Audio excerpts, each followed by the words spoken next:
কুতুববাগ দরবার শরীফের পবিত্র ঈদে মিলাদুন্নবী সাল্লাল্লাহু আলাইহি ওয়াসাল্লাম ও দাদ হুজুর শাহ মাতুয়াইলি রাদিয়াল্লাহু আনহু এর ফাতিহা শরীফ উপলক্ষে দোয়া ও মাহফিল অনুষ্ঠিত হয়েছে। আক্তার হোসেনের প্রতিবেদনে দেখুন বিস্তারিত।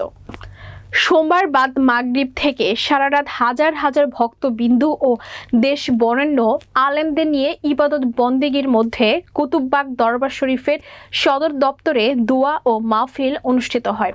পবিত্র ঈদে মিলাদুন্নবী সাল্লাল্লাহু আলাইহি ওয়াসাল্লামের অনুষ্ঠানে পাক দরবার শরীফে কুতুববাগ দরবার শরীফের পীর ও মুর্শিদ খাজা বাবা হযরত সৈয়দ জাকির শাহ বলেছেন, আখেরি নবী হযরত মুহাম্মদ সাল্লাল্লাহু আলাইহি ওয়াসাল্লামের জীবন আদর্শ অনুসরণের মধ্য দিয়ে ইসলামের প্রকৃত আদর্শ বাস্তবায়ন করা সম্ভব।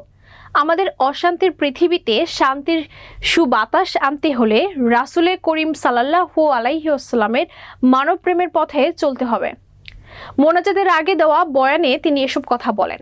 সারা দেশ থেকে আসা হাজার হাজার ভক্ত আশেকান জাকিরান গণের উপস্থিতিতে কোরআন, হাদিস, ইজমা, কিয়াসের আলোকে শরীয়ত, তরিকত, হাকিকত ও মারেফত বিষয়ে জ্ঞান গর্ভ আলোচনা করেন দেশের বিশিষ্ট ওলামায়ে কেরামগণ।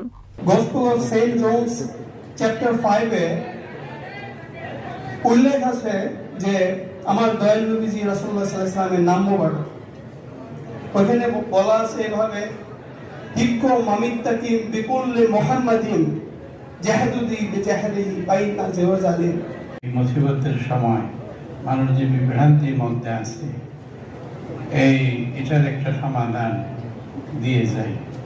তো যতটুকু পারছি এই বইয়ের মধ্যে সমাধান করে দিয়েছি।